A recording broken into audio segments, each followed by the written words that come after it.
Nedumkandam vocational higher secondary സ്കൂളിൽ തൂഫാൻ goal shootout മത്സരം നടത്തി. Nedumkandam police sub inspector Liju P Mani മത്സരം ഉദ്ഘാടനം ചെയ്തു. അന്താരാഷ്ട്ര മയക്കുമരുന്ന് വിരുദ്ധ ദിനത്തോടനുബന്ധിച്ചാണ് Nedumkandam vocational higher secondary school national service scheme യൂണിറ്റിന്റെ ആഭിമുഖ്യത്തിൽ തൂഫാൻ ഗോൾ എന്ന പേരിൽ ഫുട്ബോൾ ഷൂട്ടൌട്ട് മത്സരം സംഘടിപ്പിച്ചത്. സ്കൂൾ ഗ്രൗണ്ടിൽ നടന്ന പരിപാടി Nedumkandam police sub inspector Liju P Mani ഉദ്ഘാടനം ചെയ്തു. ഇന്നിവിടെ സംഘടിപ്പിച്ച് ഇന്നൊരു ദിവസം കൊണ്ട് മാത്രം തീരേണ്ടതല്ല, നമ്മളൊരു തുടർച്ചയായിട്ട് കൊണ്ടുപോകണം. നിങ്ങൾ എല്ലാവരും ലഹരിക്കെതിരെ തീർച്ചയായിട്ടും പോരാടണം. നമ്മൾ ഇതിന്റെ എല്ലാം മുന്നണി പോരാടണം.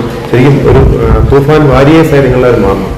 കാരണം നിങ്ങൾ ഒരു തരത്തിലും ലഹരി നമുക്ക് താൽക്കാലികമായ ഒരു സന്തോഷം അല്ലെങ്കിൽ തരുമെന്നുള്ള അല്ല, ദീർഘകാലത്തെ അല്ലെങ്കിൽ കുറച്ചു നേരം കഴിഞ്ഞാലും നമുക്ക് ഒരിക്കലും അതിൽ നിന്ന് മുക്തിയാകാൻ പറ്റില്ല. നമ്മുടെ ആരോഗ്യം, നമ്മുടെ കുടുംബം, നമ്മുടെ പ്രതിജ്ഞകൾ, നമ്മുടെ സമൂഹം എല്ലാത്തിനെയും നശിപ്പിക്കുന്ന ഒന്നാണ് ഇന്ന് ഈ ലഹരി. അതുകൊണ്ടാണ് നമ്മുടെ സംസ്ഥാന സർക്കാർ അത്രയും ശക്തമായിട്ട് ലഹരിക്കെതിരെ ഇപ്പോൾ കേരളത്തിലുള്ള 60,000-ഓളം പോലീസുകാരും അതോടൊപ്പം തന്നെ മറ്റ് സംഘടനകളെയും വിദ്യാർത്ഥി സ്കൂളുകളെയും എല്ലാവരും ഉൾപ്പെടുത്തിക്കൊണ്ട് വളരെ ശക്തമായ തൂഫാൻ എന്ന ഒരു ക്യാമ്പയിനാണ്. യോഗത്തിൽ PTA പ്രസിഡന്റ് ധനേഷ് കുമാർ അധ്യക്ഷത വഹിച്ചു. Principal A. Sanju, programme officer Sibin തുടങ്ങിയവർ പ്രസംഗിച്ചു. യോഗത്തിൽ വെച്ച് വിദ്യാർത്ഥികൾ ലഹരി വിരുദ്ധ പ്രതിജ്ഞയെടുത്തു. തുടർന്ന് നടന്ന ഷൂട്ടൌട്ട് മത്സരത്തിൽ നിരവധി വിദ്യാർത്ഥികൾ പങ്കെടുത്തു. News bureau, Nedumkandam.